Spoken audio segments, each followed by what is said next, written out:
Bom dia, boa tarde, boa noite, lideranças do Brasil. Podcast Bastidores da Vitória entrando no ar. Hoje vamos falar sobre empreendedorismo, que nada mais é que a identificação de problemas e oportunidades, investir recursos e competências na criação de um negócio, projeto ou movimento, que seja capaz de alavancar mudanças, criando valor e gerando um impacto positivo. Eu sou Sérgio Zimmermann, arquiteto e consultor. Oi, gente, me chamo Martina Rodrigues, sou advogada e consultora. Nossos convidados de hoje são dois empreendedores de áreas distintas, porém com desafios semelhantes. Bem-vindo ao programa, delegado Mauro de Vasconcelos, sócio da Gunfight, e doutora Renata Terra, advogada. Doutora Renata, a insegurança jurídica enfrentada pelos empreendedores sempre é citada como um dos principais obstáculos a qualquer tipo de negócio.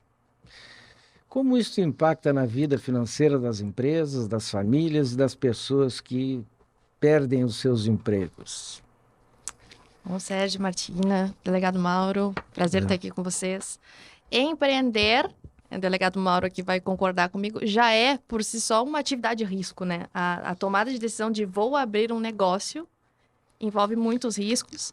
E essa questão da insegurança jurídica, a gente precisa primeiro lembrar que o ordenamento jurídico brasileiro, nós estamos aqui no Brasil, falar do Brasil, ele é um sistema, né? Então, as normas, elas precisam conversar, precisam ser harmônicas, né? Cada uma cada ente com as suas competências, enfim. E quando a gente abre um negócio, a gente tem um determinado normativo para aquela área, para aquele tipo de negócio, enfim.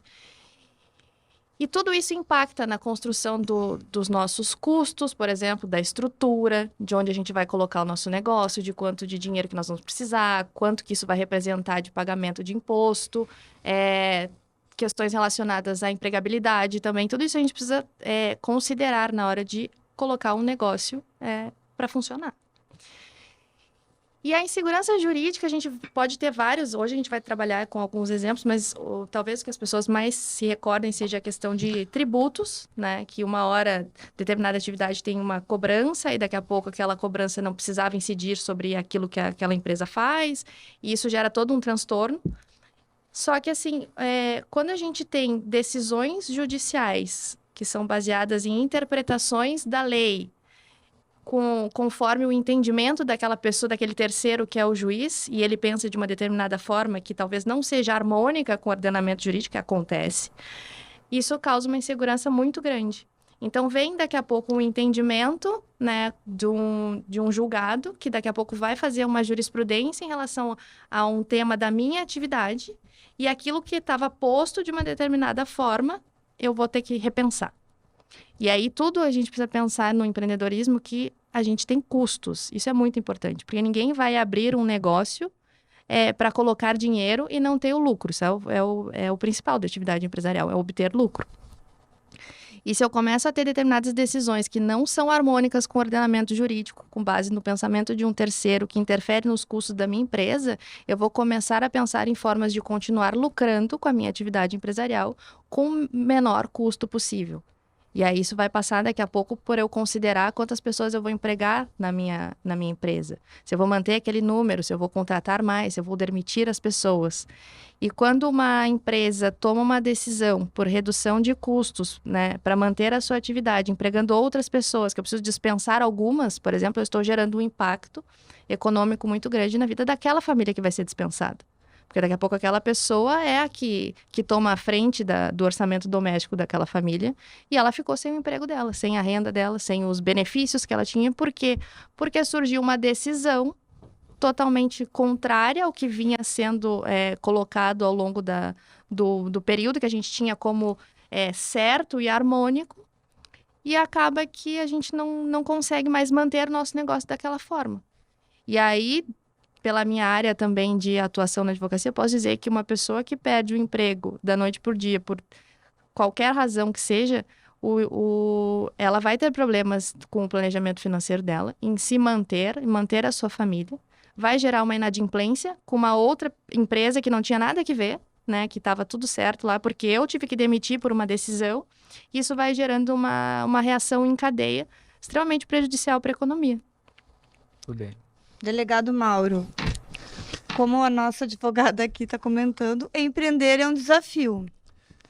O senhor, como um empreendedor, poderia quantificar o valor gasto para colocar um negócio e agora essas perdas que o senhor já está tendo? Bom, primeiro, uma boa tarde, boa noite, bom dia, né? Como diz o Zimmermann aqui, em razão do formato do programa. É uma satisfação mais uma vez estar aqui, né? Com a Martina, com o Sérgio, né? Conhecendo aqui a doutora Renata. Eu vou fazer uma pequena relação, né? A minha carreira foi como policial civil. Então eu empreendi nessa carreira, primeiro como agente e depois como delegado de polícia. Então eu investi no meu estudo, me preparei, né? Então fiz todo um planejamento. Empreendi em passar um concurso para a carreira policial. Eu aposentei e hoje eu estou no outro lado do mercado. Já durante a carreira, eu descobri que eu tenho um sócio, doutora. Um sócio que, vou usar a expressão, nos compra uma perna, né? E me leva todo mês 27,5%, que é o imposto de renda. Ok, faz parte, é taxado o nosso trabalho, né? Então esse nosso sócio aí, não sei para onde é que foi o dinheiro, talvez em infraestrutura, que no Brasil é precaríssima, né? Aí eu resolvi empreender, junto com os amigos, e abrimos um clube de tiro. Começou em 2017. É um grupo de amigos que eu, ao aposentar, sempre lidei com... Durante a academia, durante a polícia, né, na academia da polícia, com instrução e segui nesse ramo, que é o tiro. Armamento de tiro, instrução de tiro. Mas o esporte do tiro também. E aí a gente resolveu abrir esse clube. Os guris também tinham um sonho, era todo mundo vinculado ao esporte do tiro. E empreendemos. Foi 2017, foram praticamente 2 anos nessa função. Lá atrás, o investimento, vamos arredondar para R$1 milhão. Esse seria né, digamos assim, o capital que foi colocado ali. Em material, o aço até era barato, as chapas de aço que a gente utilizou, hoje está caríssimo, né? Talvez hoje, não sei, o empreendimento, não sei se... Até por conta de questões legais, né? A doutora falou aqui de um aspecto, de uma decisão judicial que o Sérgio trouxe, da insegurança jurídica. Além disso, nós temos o outro aspecto, que é o administrativo e o tributário, que é outro impeditivo. E nesse empreendimento que nós fizemos, claro, a gente tinha todo um conhecimento, mas também a paixão pelo esporte do tiro, né? Eu gosto dessa área, para mim também é um hobby, né? E hoje também é um negócio. Mas veio a insegurança jurídica e a insegurança política do nosso setor hoje, né? E aí eu descobri que aquele meu sócio, doutora, continuou comigo, só que não é mais 27,5%. Entre PIS, COFINS e ICM vai quase 70% de imposto. É majoritário, sócio? Esse é o majoritário, esse é o sócio majoritário. A gente trabalha, né? Transpira ali, trabalha e ao final do mês, sócio, toma lá, quase 70% de imposto, né? Porque ali é um clube de tiro, mas também tem uma loja, né? O clube tem as suas isenções, mas tem o empreendimento da loja, né? Que a gente vende não só equipamentos de segurança, vou usar essa expressão, né, para o algoritmo não nos pegar aí, mas vendemos toda uma cadeia de acessórios para o esporte do tiro. Então esse empreendimento hoje está vivendo um momento muito complicado, um momento político, um momento financeiro, que se não se modificar, aí vem esse aspecto aí foi decisão política, né?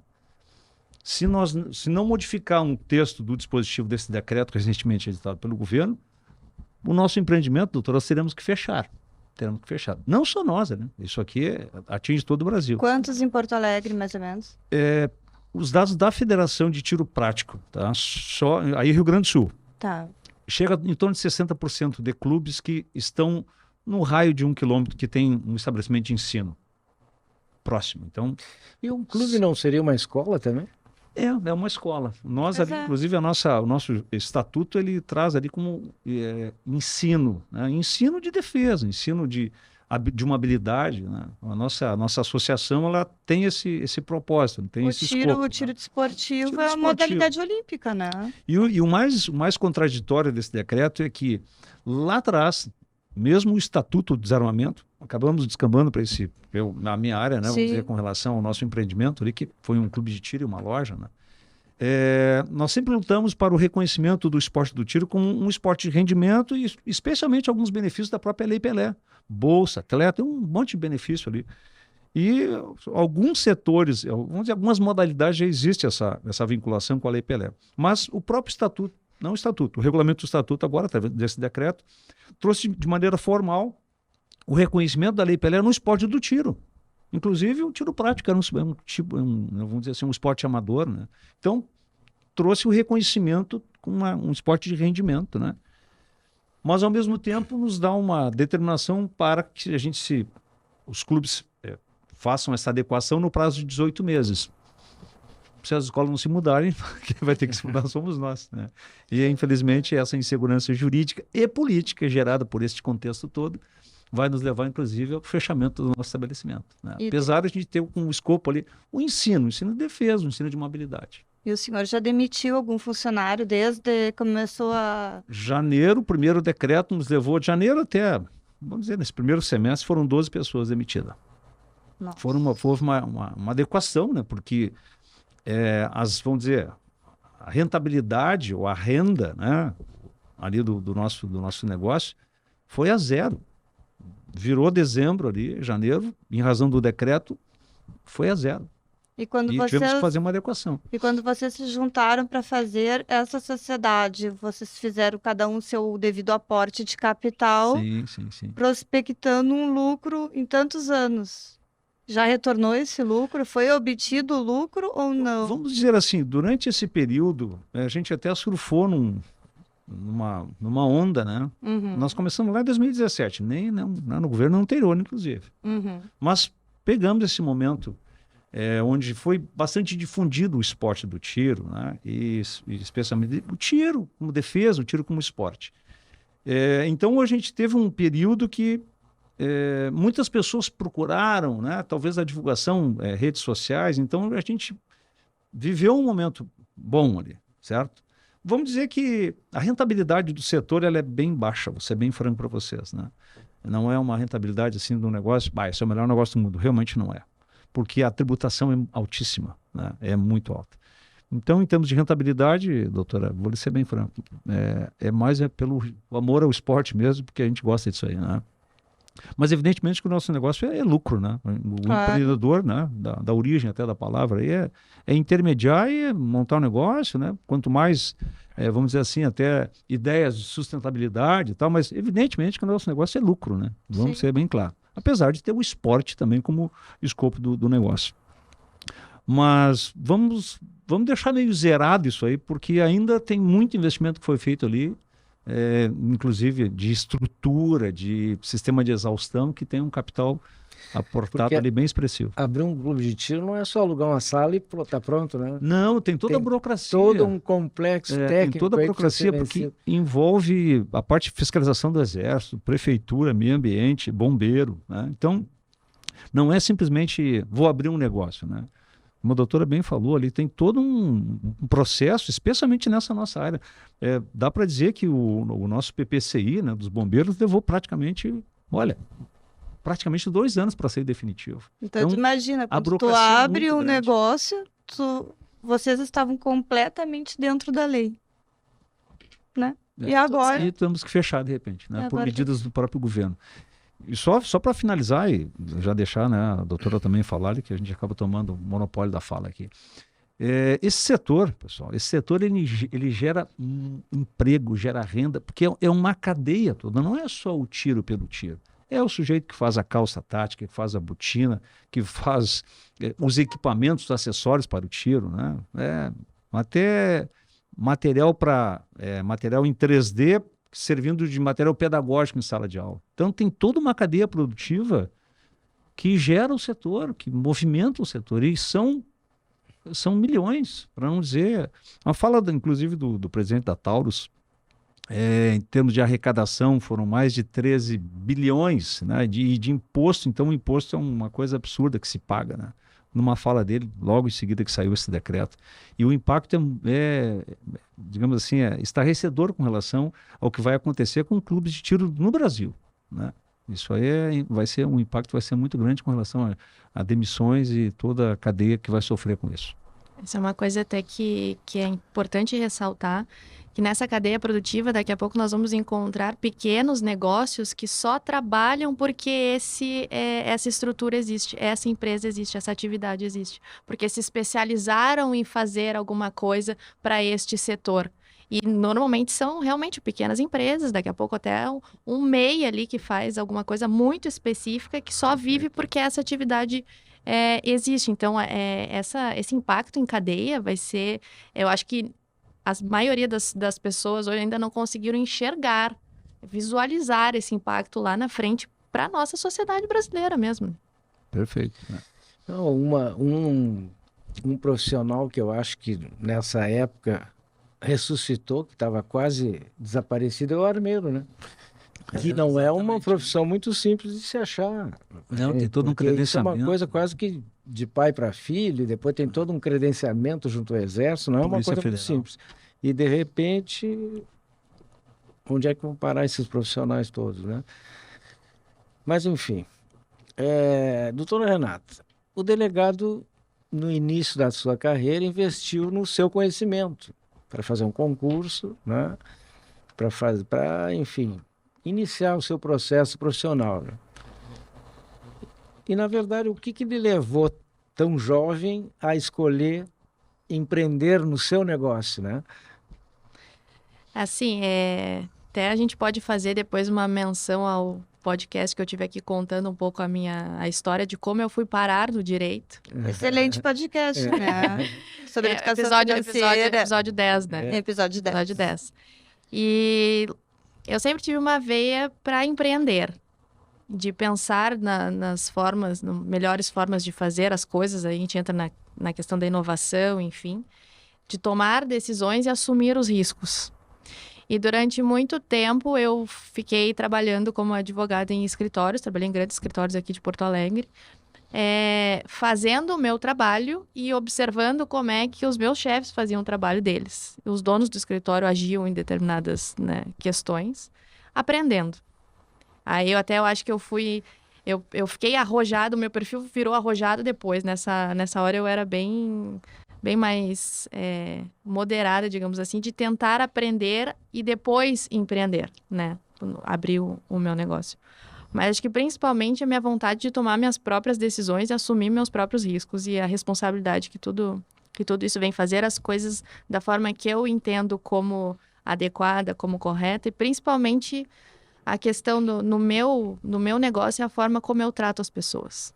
Que isso eu não encontrei em outro lugar, eu achava que fazia muita diferença. Então, essa vontade, primeiro, de tomar as rédeas da própria vida e daquilo que está fazendo. E, a partir disso, gerar impactos positivos naquele ramo de atividade.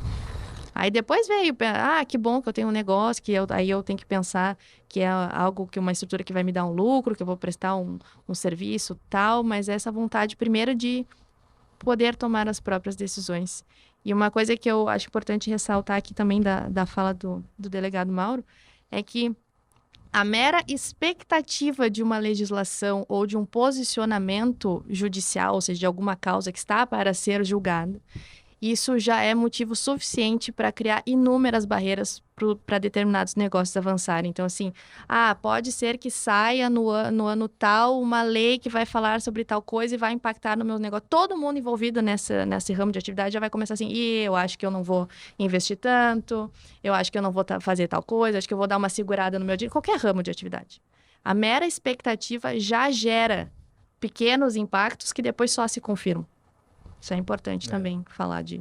Até, por exemplo, bem ao contrário do que o governo está pintando por aí, né? Uma pessoa que pensa, vou colocar uma escola do lado da gunfight, porque daí os meus filhos estarão seguros. Então, eu vou botar uma creche ali. Aí a pessoa já não coloca a creche ali. Porque já está naquela expectativa que... mas aí vem as narrativas, né? São as narrativas. O problema é que começa a se criar uma distorção da verdade e a narrativa que começa a ser... Parece que o clube de tiro é um monstro, né? Tem um outro aspecto a respeito disso aí, com relação à escola, né? Que se a gente começar a analisar... foi criada uma frente parlamentar aqui no Rio Grande do Sul, e a ideia é em todo o Brasil para impactar de forma a tentar modificar essas decisões pelo caráter político. Mas por que escola e por que esse distanciamento? Estabelecimento de ensino. Alguns estabelecimentos de ensino, e aí vem, né, vamos dizer assim, o subliminar dessa proposição. Algumas escolas servem durante o período eleitoral como o quê? Ah, sim. Né? Tem que votar, é a escola. Tem que votar. Né? Uhum. Esse foi o fundamento, na verdade, dessa decisão de colocar estabelecimento de ensino, que viram zona eleitoral. Mas vamos pensar, o que aconteceu durante as eleições anteriores, no período, bem no período eleitoral? Qual foi a decisão do presidente do TSE? Ele proibiu o porte de arma naquele período de 3 dias, né? Um antes e um depois das eleições, e determinou que os clubes de tiro fossem fechados. Então, qual é o impacto de um clube de tiro próximo a uma escola? Nenhum. E, inclusive, é um dos pedidos dessa frente parlamentar, justamente também tentar buscar pelo outro lado, não pelo caráter político, né, mas ocorrências envolvendo o clube de tiro e escola, que tem algum impacto. Né? Dados, né? Dados. Para fundamentar pelo outro aspecto. Então, olha, um clube de tiro está gerando ocorrência. Não, muito pelo contrário. Traz essa sensação até de segurança. Tenho certeza, se a gente fizer uma enquete, eu acho que as pessoas até vão dizer que se sentem seguras pelo fato de ter uma escola, não um clube de tiro, porque dou o exemplo ali do gunfight. É com frequência que vem policiais civis, policiais militares, policiais federais, agentes penais treinar com a gente. Então, nós temos uma escola particular na frente, só cruzar a rua. Temos uma escola pública do lado. Na eventualidade alguma, vamos pensar naquele cenário do indivíduo, o atirador ativo, né, típico do cenário americano. Mas eu mesmo, até na condição de policial, é obrigação minha. Eu ia cruzar a rua e ia ser o primeiro a tentar neutralizar essa ameaça. Né? Então, muito pelo contrário. As pessoas estão próximas ao clube de tiro, essa sensação de segurança até ela é legitimada. Né? Mas, no entanto, tem toda, como o Sérgio falou, essa narrativa. Né? Então é complicado. A gente está vivendo um momento bastante complicado que você está impactando muito o setor aí, está gerando essa... Como foi dito aqui, né? A notícia das medidas já durante esse ano já consideramos um ano perdido para o negócio. Um ano perdido. Nós estamos pagando as contas, né? Literalmente pagando as contas e preparando para deixar as contas zeradas. Especialmente para aquele nosso sócio, doutora, né? Aquele nosso sócio majoritário. O leãozinho. Esse a gente tem que parcelar, né? Então a gente está deixando realmente preparadas as contas para esse cenário, se não modificar os termos daquele decreto, especialmente com relação a esse distanciamento de escola. Né? Então isso vai impactar de forma... E vamos lá, né? Se pegar de novo, vamos puxar os dados. Agora são dados efetivos, que gerados pelo próprio governo, pelas estatísticas. Talvez nunca tenha se medido tanta arma no Brasil nesses últimos 4 anos.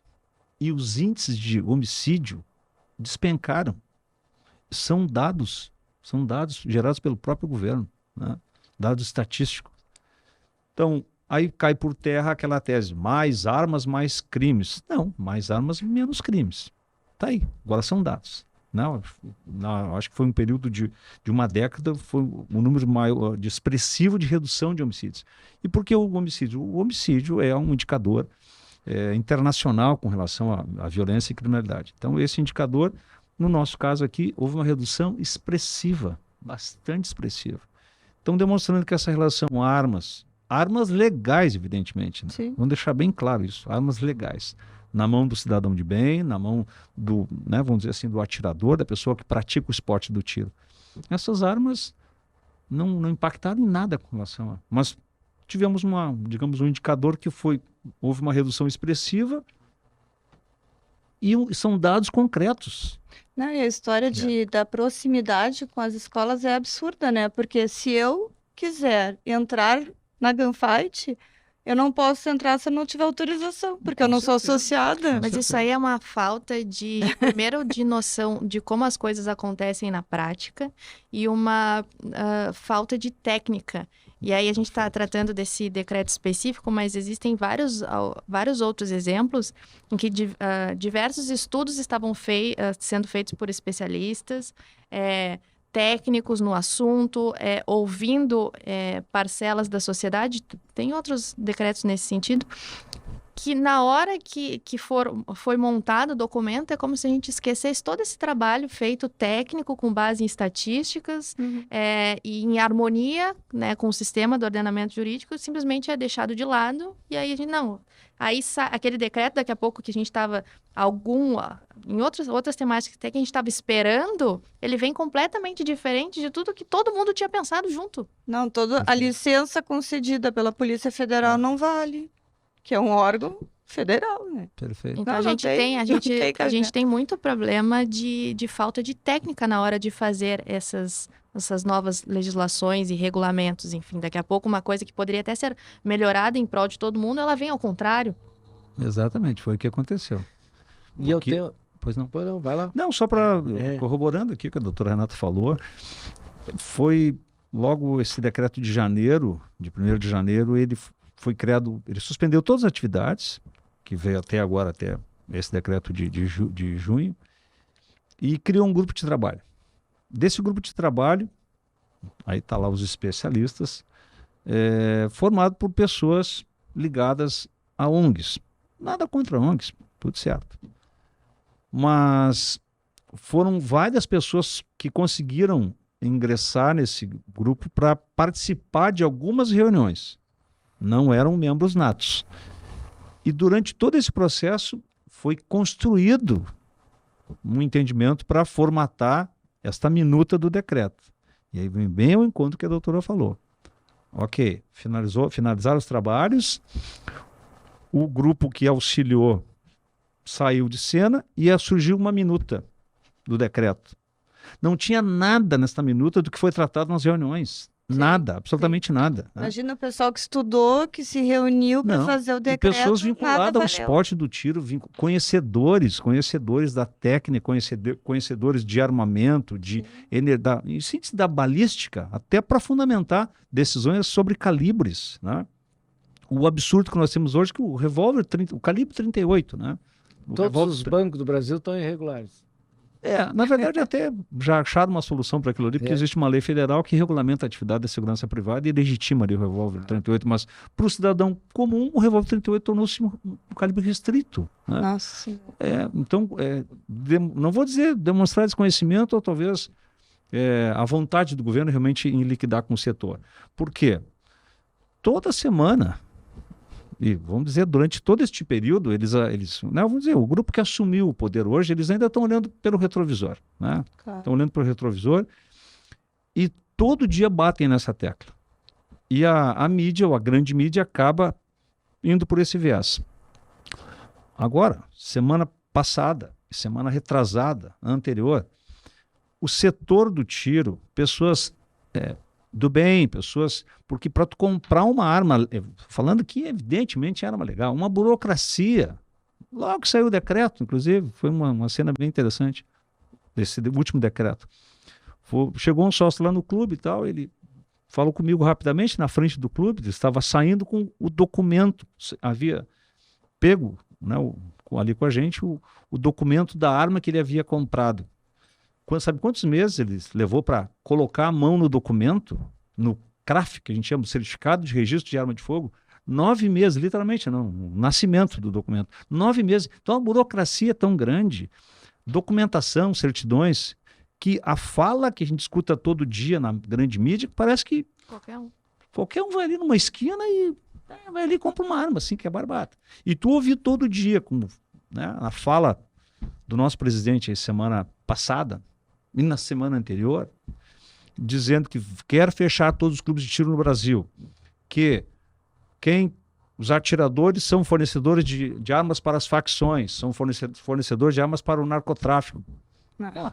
A gente está sendo todo dia ofendido, acusado, a burocracia que é para para se comprar uma arma legal, para se tirar um certificado de registro, para adquirir uma arma de fogo, para defesa, para o esporte, lá para fora. Mas a pessoa, eu digo aí até na carreira como delegado de polícia, quando os registros de porte de armas eram com a Polícia Civil, eu sei lá, eu perdi as contas, quantos registros eu assinei, quantos portes de arma eu assinei, quando eu era expedido pela Polícia Civil. Tive que caçar 1 ou 2 portes. Sim, cacei por alguma ação irregular dessa pessoa. Mas as pessoas de bem que compram uma arma, que vão numa delegacia, dão o seu rosto, dão a sua impressão digital para comprar uma arma para a sua defesa, né, na sua área rural, na sua propriedade, para o esporte do tiro, são pessoas do bem que, pelo contrário, não querem se incomodar. Não. O traficante, o marginal, não está nem preocupado, nem um pouquinho preocupado com Aliás, isso. se incomodar, ainda perde o registro. Exatamente. Porque tem endereço em CPF, tem como ser localizado. E uma outra narrativa, para concluir a minha fala nesse ponto, é justamente esse discurso, né? Arma para o tráfico, arma para as milícias. Pessoal, eu mesmo na carreira, ainda eu tive o privilégio de ser diretor da divisão de armas, munições e explosivos da Polícia Civil por um bom tempo. E ali a gente lidava com alguns setores de prestação de serviço, alguns alvarás, né?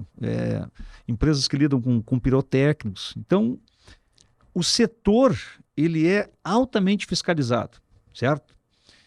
Pode acontecer, digamos, de ter uma pessoa de má índole que, de repente, vamos dizer, que tenha todas as certidões legais e consiga, vou usar a expressão, alaranjado, né? Ingressar nesse mundo.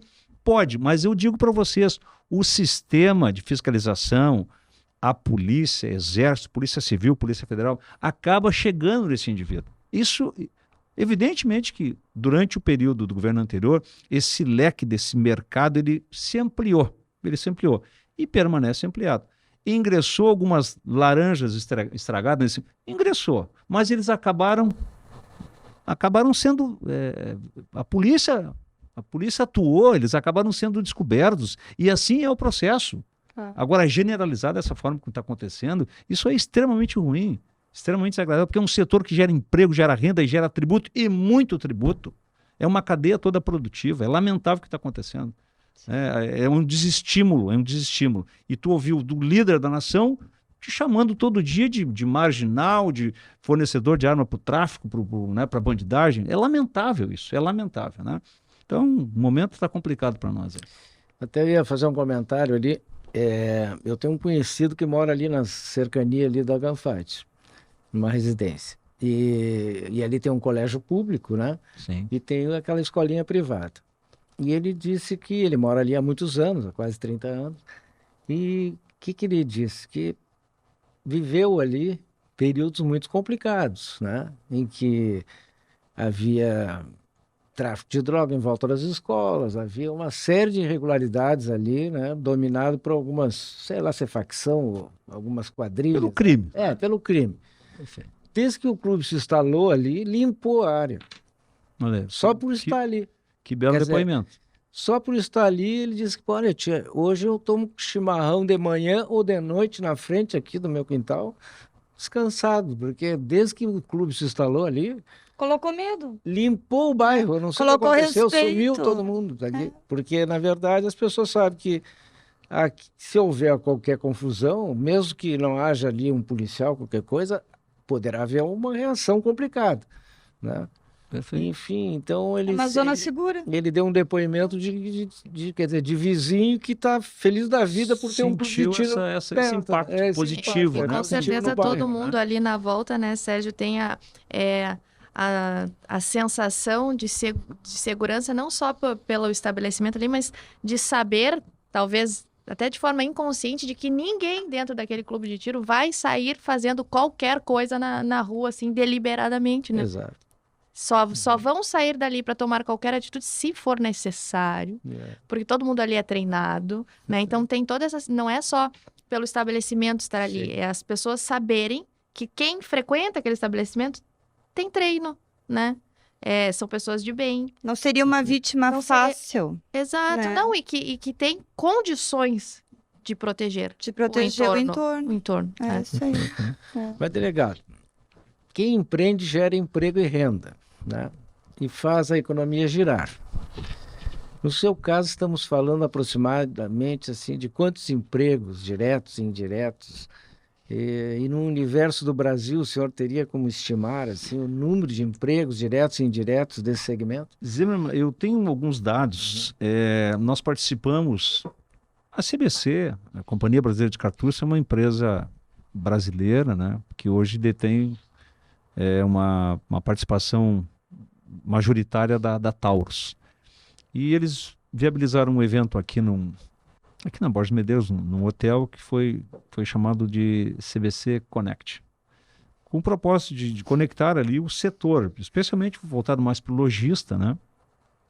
E eles trouxeram alguns números ali, nível de Brasil, deixando claro assim que se você pesquisar hoje no nosso oráculo, no Google, de repente, clube de tiro no Brasil, quantos? Não vai se conseguir esse número exato, né?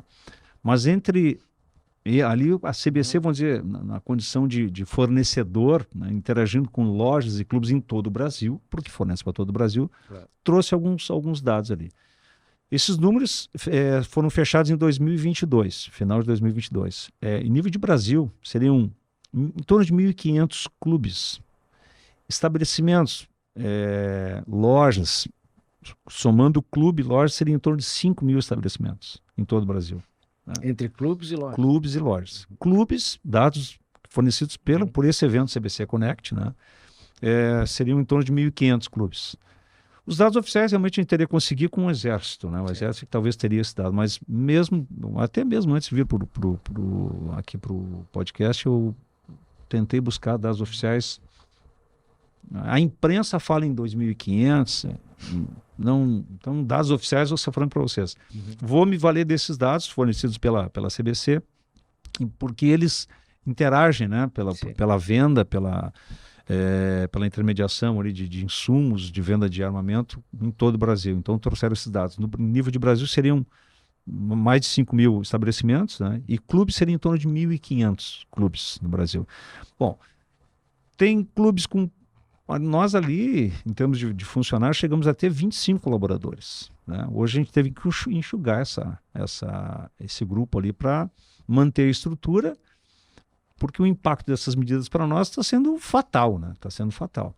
Então isso em nível de Brasil, vai gerar um impacto muito grande mesmo. Porque em 18 meses, se não for modificado, o que foi dito ali? Se adequar no prazo de 18 meses. Nós teríamos que sair dali e colocar o clube num local que não tivesse nenhuma escola, um raio ali de 1 quilômetro. Bom, em tese, hoje, Porto Alegre, nenhum clube escapa, né? Teria que ir para uma área rural. Mas vamos pensar. Vamos colocar os clubes numa área rural. Aqui na capital, nós temos, vamos dizer, a imediatidade de uma resposta para qualquer situação que o clube teria. Mesmo, vamos pensar, com relação a monitoramento. Aí vamos ter que colocar o clube numa área rural. Totalmente inseguro, vamos pensar assim, né? Ter que deixar todo o acervo de armamento, né? Armas, loja, clube. Isso aí é inviável. E vamos dizer, fui para uma área rural. Aí, de repente, o cidadão resolve abrir uma escola próxima. Vou ter que movimentar de novo. E todo investimento que já foi feito, né? Então, está complicado. O impacto disso vai ser muito grande. Eu não teria condições, sinceramente, de mencionar. Porque tem clubes com uma estrutura maior, talvez que a nossa ali, outros menores. Então, só que o setor... Esses dados, né?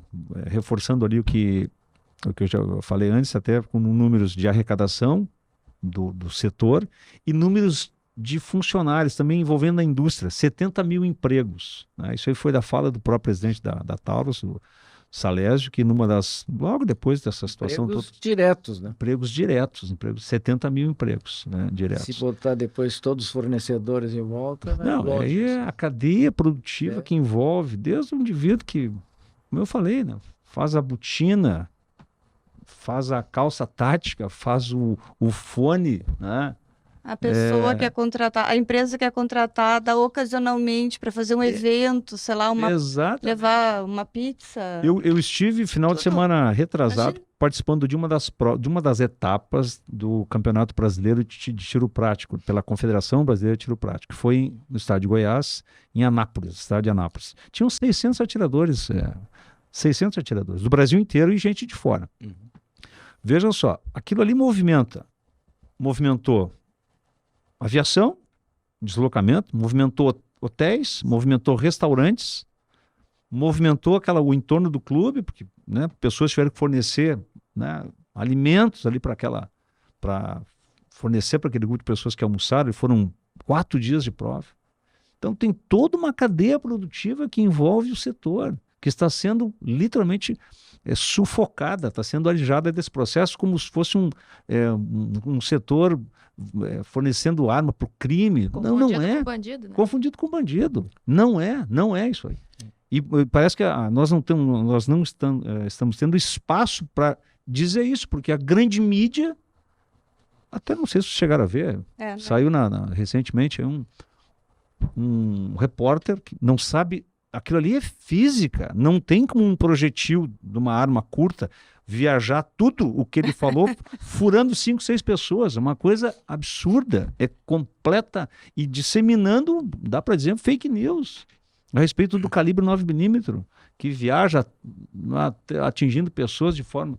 Ele é fã do James física, Bond, é física. Filme, não assim. tem aquele projetil, ele vai tombar. Eu já tirei com arma longa, a menos que isso aí bateu no chão. Numa prova de tiro, que tinha alvos a 200 metros, caía no chão o projetil. 200 metros de arma longa. Então, é umas narrativas que, infelizmente, estão impactando de forma negativa, né, o próprio setor do tiro.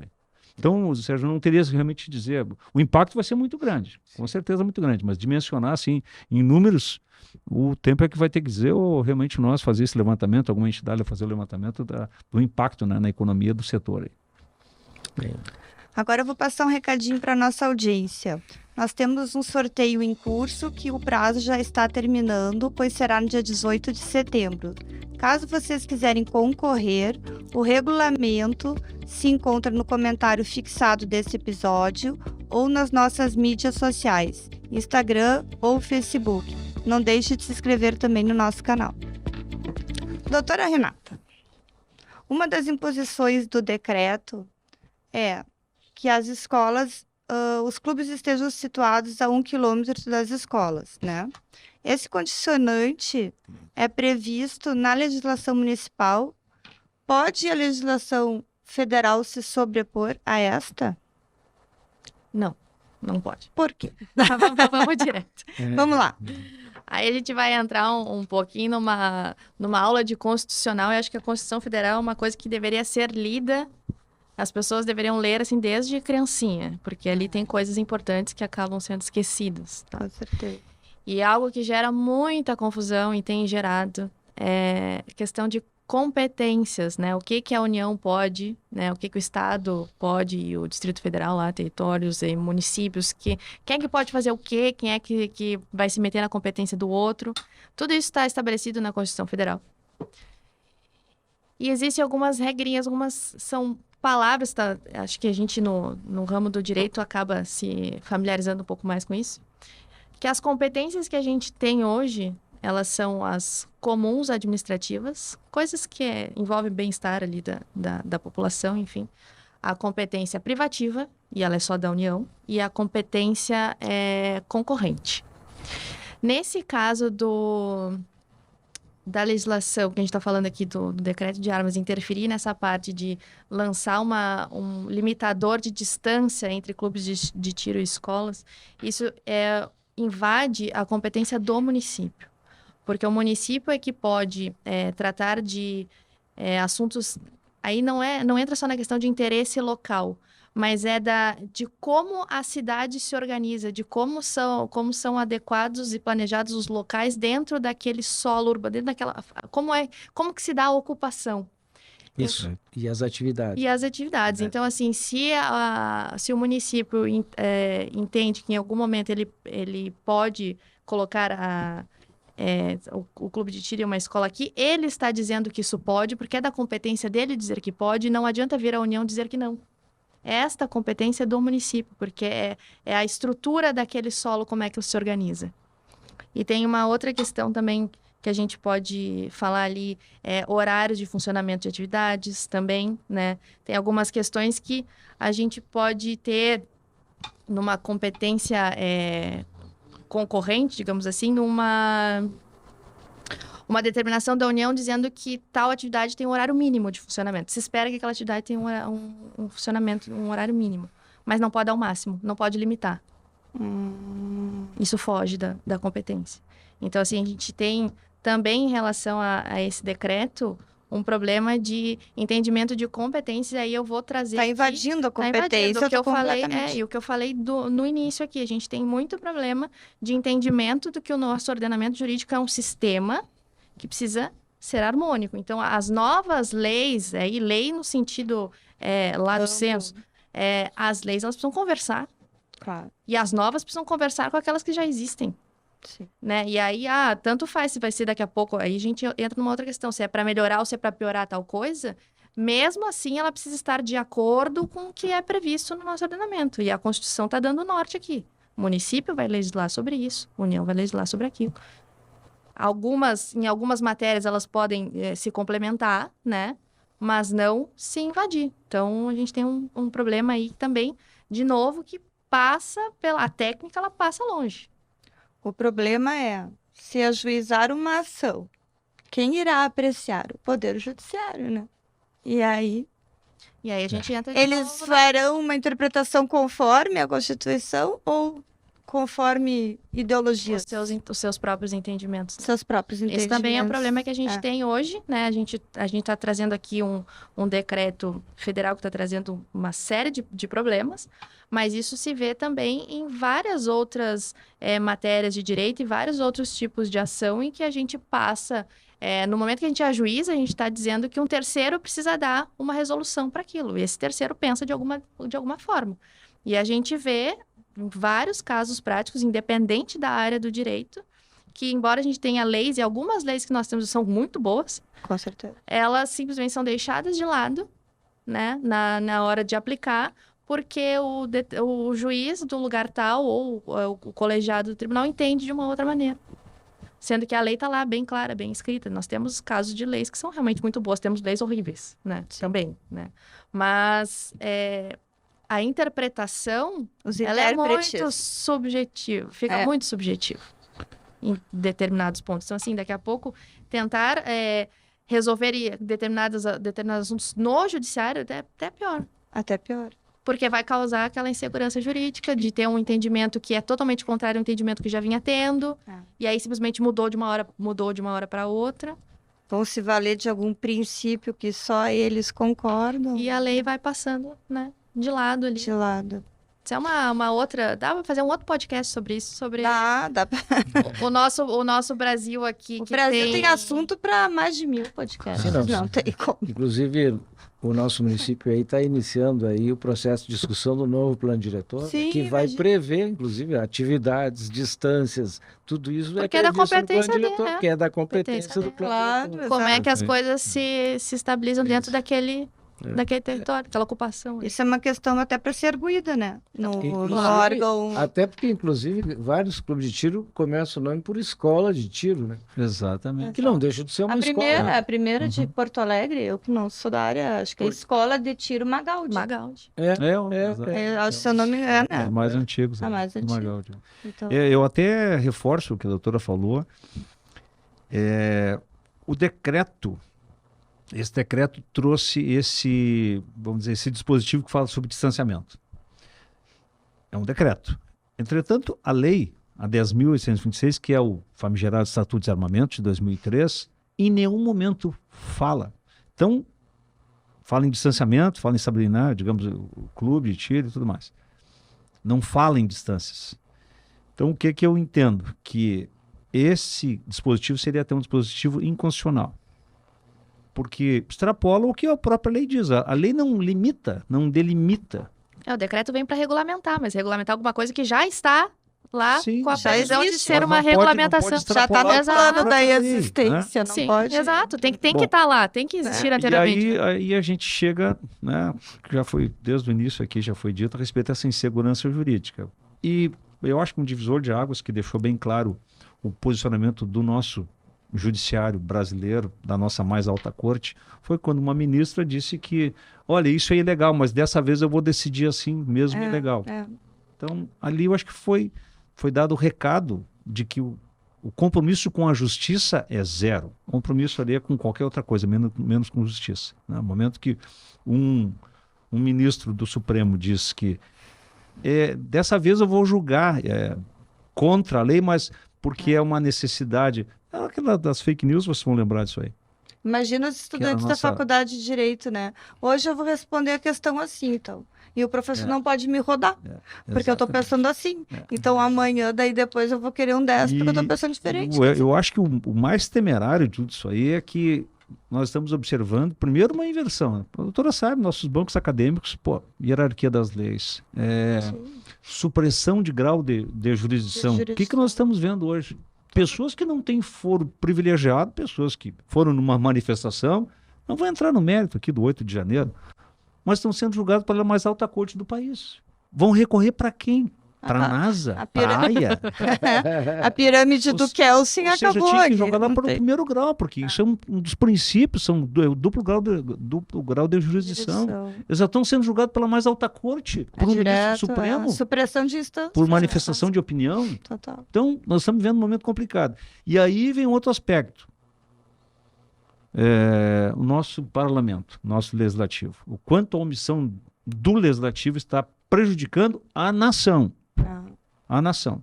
Então, e realmente, a gente está vendo o próprio Supremo está legislando recentemente a questão da liberação da maconha. Quanto a esse decreto... Maconha, de repente, próximo à escola não tem problema nenhum, até dentro da escola. Não, melhor ainda, né? Ficar bem próximo da... Imagina se os próprios municípios ajuizassem uma ação, seria interessante, né? Porque como tu lembraste, está sendo votado o novo plano diretor agora. Então, tu imagina. Os vereadores... Está sendo discutido. Mas será votado esse ano. Bom, então, os nossos vereadores foram eleitos pelos eleitores de Porto Alegre, que o programa está sendo gravado aqui. Aí eles votam, é aprovado o plano diretor. Vem uma lei, não, o plano não tem validade. Então, o plano diretor baseado naquilo que já existe, né? Naquilo que já está posto. Né? Então, para que serve o vereador, então? Né? Então, olha o que é uma invasão legislativa, né? Por assim dizer. A gente está passando por um momento bastante complicado e justamente nesse momento que eu acho que o nosso Congresso deveria tomar posição, né? A gente está vendo o Judiciário, talvez por omissão do próprio Legislativo, estão tomando decisões que a competência, a atribuição seria do Legislativo. Claro. Ele até pode decidir no mérito se é ou não é legal, ilegal, sei lá o que for, mas legislar não é atribuição do Judiciário, é atribuição do Legislativo. Isso aí eu aprendi isso na faculdade. Isso aí exato. Então, agora eu Só que, infelizmente, e digo mais, né? Eu acho que vocês... É um amigo nosso lá do clube, Zimmermann, que ele é da área tributarista. Bom, ele deixou bem claro, né? Uma fala dele ali, que há um tempo não muito distante, as questões tributárias, ele dizia para os clientes deles, nós vamos entrar com tal medida e esse vai ser o resultado. Claro. Tomando um café com ele outro dia, ele disse assim, Mauro, nós não temos mais essa segurança. A gente não sabe o que... Em nenhuma área. Em nenhuma área. Em nenhuma área. Então, dependendo do juiz que cair, a legislação está sendo deixada de lado e aí é o bel prazer do judiciário, do magistrado. Se é disso, se é daquilo, se é esquerda, se é direita, ou o entendimento dele coloca naquela decisão e a lei que...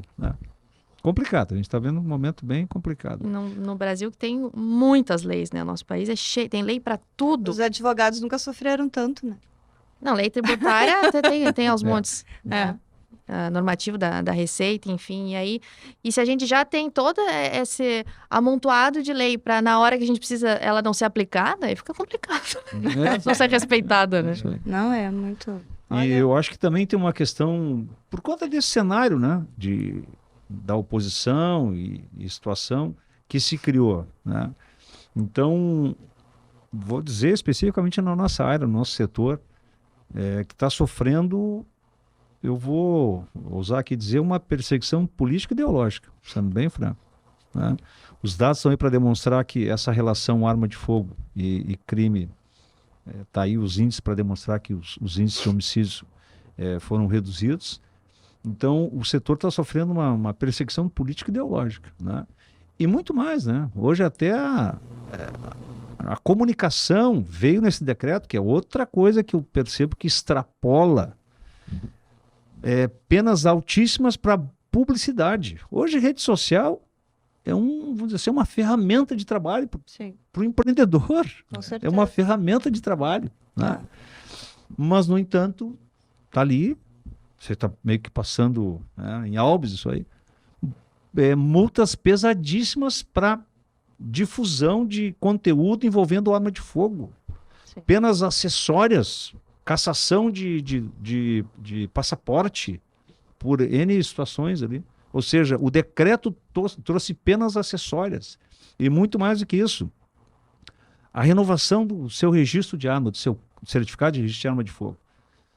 Já existe um entendimento das cortes superiores, especialmente do STJ, porque lá atrás o registro da tua arma, o registro CRAF vencia, essa arma se tornava ilegal. Né? Podia ser objeto de uma apreensão, e da apreensão da arma e de prisão, né, dessa pessoa. Se tivesse o nome dela, dependendo do calibre permitido, ele ia pagar uma fiança, ia ser autuado em flagrante e ir embora. Né? Isso aí aconteceu muito. Depois veio uma dessas decisões que se tornou jurisprudência, dizendo que esse vencimento desse documento, né, um mero vencimento, se trata de uma irregularidade administrativa. Não seria o crime de porte de arma, né, o registro vencido. Pois esse decreto inovou. Registro venceu. Vamos pensar numa situação que a pessoa, de repente, está viajando, não conseguiu ser notificada, porque ali cria uma tal de notificação. Sim, está fazendo curso no exterior. Quando vê a pessoa, está em viagem, sei lá o que for, quando vê a pessoa está sendo, digamos, objeto de uma busca na sua residência e sendo preso. Ao passo que já existe uma decisão dizendo que o vencimento desse registro de arma é uma irregularidade meramente administrativa. Ou seja, novamente esse decreto extrapolou, né, trazendo penas acessórias e criminalizando uma conduta que tem tribunais superiores dizendo que não é. Então, é complicado. Esse momento aí, a respeito dessas decisões de caráter político ideológico, que estão afetando diretamente esse setor da economia do país. Né? Sem palavras. Empreender é identificar as oportunidades com criatividade, inovação e com arrojo. Estabelecer estratégias para delinear o futuro frente a estes novos tempos. Como manter essa organização lucrativa? Desistir é uma hipótese? Pode ser alguma. Não desistir jamais. Né? Claro, desistir como meta. Assim. O problema é essa adequação durante esse período. Né? Eu digo que com relação ao empreendimento, né, eu já fui dito desde o início aqui, realmente é um desafio. Né? Minha carreira foi como policial, servidor público, mas pela família, né, dos Vasconcelos aí, eram do setor do comércio. Então eu gosto muito do comércio, né? Especialmente da venda, da comunicação. Isso é uma arte, né? E empreender também é intermediar. Então isso a gente tem que ser muito criativo, né? Sei lá, tá sempre com alguma estratégia para atrair esse nosso cliente, esse nosso sócio, para praticar o seu esporte, para praticar defesa, conduta, comportamento, que, vamos dizer, a arma de fogo, ela é uma ferramenta. Não necessariamente você vai utilizá-la. O extremo disso vai ser sobrevivência. Bom, aí saia vivo. Né? E aí, vou usar aquela máxima, né? Prefiro ser julgado por 7, doutor, do que carregado por 6. Né? Essa é a nossa máxima. Mas isso é uma, vamos dizer, a conduta da pessoa que possui, que porta uma arma, muito pelo contrário, se ela percebe, se ela tem a percepção do risco, ela vai tentar evitar o risco. Se tiver que mudar de posição, tiver que mudar o deslocamento dela, ela vai fazer isso. Até porque, primeiro, o que a gente fala, né? Essa percepção é uma leitura não verbal. Eu vou perceber, opa, algo está errado. E preventivamente vou ter uma atitude, mesmo com arma, né? E muito mais ainda sem arma. Tem que perceber, então eu digo, 90% é a prevenção. 5% é a reação. E esse 5% é onde entra todo esse treinamento, esse preparo, que tem que estar preparado até para, se for o caso, de reagir. E também tem um preparo mental para isso. Então, 90% é prevenção, 5% é reação. Para esse momento tem que estar preparado, né? 5% é sorte. É sorte. De repente a pessoa já foi rendida, o delinquente coloca uma arma na cabeça da pessoa, chega a apertar o gatilho. Falhou. Não era a hora da pessoa. Graças a Deus. Entendeu? Então, esse 5% também compõe esse fator sorte aí. Mas é o que eu digo, muito mais é a prevenção. Então, num clube de tiro, tu aprende todo esse... Qual é a nossa proposta ali, né? A nossa proposta é defesa, né? Defesa, o esporte, defesa própria, defesa da família, né? E muito mais do que isso é essa network que a gente cria ali. Então, e o esporte, ele também cria esse vínculo, né? Cria Ele é essa lazer, né? agregação. É lazer, amizade, tudo. Os indivíduos, de repente, gostam de fazer coleção de caixinha de fósforo. Não. A gente gosta de arma, de fogo, entendeu? Então, cada um com o seu hobby, né? Não é um esporte barato, deixando bem claro, não é um esporte barato, né? Mas realmente a gente tem que estar se reinventando, né? Esse período que nós estamos passando agora, a gente teve que se reinventar. A gente teve que inovar na nossa comunicação com o sócio, porque, bem como foi dito aqui, a doutora acho que falou ali um negócio que nós estamos vivenciando ainda isso aí. Todo esse, até por conta também de rede social, né, de internet, tem especialista aí que não acaba mais. E isso acaba gerando uma insegurança da pessoa. Posso, não posso? Será que eu posso ir no clube? Posso não? Não. E aí os documentos que eu tenho são válidos? Então muitas pessoas deixaram de ir no clube por estarem inseguras. E agora, será que posso? Será que não posso? Né? Então a gente teve que fazer uma fala direto ali com o nosso sócio para dizer, não, você pode. Hoje o regulamento tem que trazer sua arma desmuniciada e tudo mais. Mas a gente teve que se reinventar, Sérgio, para poder trazer o nosso sócio. E o bacana disso aí também, que eu acho que é oportuno, o desistir, né? Que bom, os nossos sócios, nossos afiliados não estão desistindo. As pessoas estão vindo, estão praticando tiro, estão, né, literalmente participando desse processo para não desistir. Desistir não é a nossa hipótese, né? Não podemos desistir da nossa atividade, do nosso empreender e do nosso Brasil. Acho que esse é o momento que a gente vai ter que passar por esse processo todo aí, sobreviver e lutar pelo Brasil, lutar pelos nossos negócios, pelo nosso empreendedorismo aí. Muito bem. Bem, eu queria deixar aqui o registro de agradecimento aí, a disponibilidade do delegado Mauro, da doutora Renata, e vir aqui conversar com a gente sobre esse tema desafiador que é o empreendedorismo, né? E também dizer que o podcast está com as portas abertas, aí sempre que acharem um tema necessário aí, comunicar aí aos ouvintes, está à disposição de vocês. Deixo aí o microfone aberto para as palavras finais de vocês. Muito obrigada, né? Agradeço, que acho que a gente fez uma troca muito rica. E até para complementar o que o delegado Mauro falou, eu acho que é muito importante nesses momentos que nós estamos vivendo, cada vez mais levar conhecimento para as pessoas, né?